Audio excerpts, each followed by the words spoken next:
கடைகளில் நீங்கள் வாங்கும் பொருட்கள் எம்ஆர்பி எனப்படும் அதிகபட்ச சில்லறை விலையின் அடிப்படையில் விற்கப்படுகிறதா என்பது குறித்து எமது செய்தியாளர் முப்புடாதி எழுப்பிய கேள்விக்கு ஆலங்குளம் பகுதி மக்கள் தெரிவித்த கருத்துக்களை தற்போது பார்க்கலாம். ஏன்னா இப்போ ஒரு வெடியை எடுத்துக்கிடுவோம். வெடி பாக்ஸில் பார்த்தீங்கன்னா ஒரு ரேட் இருக்கும். அந்த ரேட்டு கொடுத்து நம்ம வாங்க முடியாது. ஆனால் இது எக்ஸ்போர்ட்டுக்காக தயாரிச்சிருப்பாங்க. அந்த எம்ஆர்பி நான் எப்படி பார்க்குறது? அது மாதிரி மளிகை பொருளுக்கு எப்படி இருக்கு? மளிகை பொருள் தான் உங்களுக்கு எப்படி எம்ஆர்பியே தெரியாதா மளிகை பொருளில்?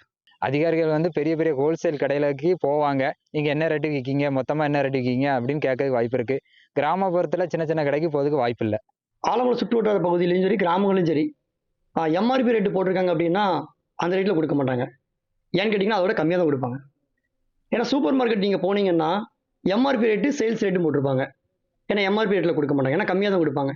ஏன்னா அதோடைய ப்ராஃபிட் அப்படி. இப்போ ஆலங்குளம் மாதிரி சிட்டிலலாம் வந்து எம்ஆர்பி ரேட்டில் வந்து குறைச்சி கொடுக்குறாங்க. இப்போ ஆலங்குளம் பக்கத்தில் இருக்க கிராமங்கள்லாம் வந்து எம்ஆர்பி ரேட் என்னவோ அதில் தான் கொடுக்குறாங்க. அதுக்கு கூடுதலாக எம்ஆர்பி வச்சு குறைவான ரேட்டுக்கு அந்த மாதிரிலாம் எதுவும் கொடுக்கறது கிடையாது.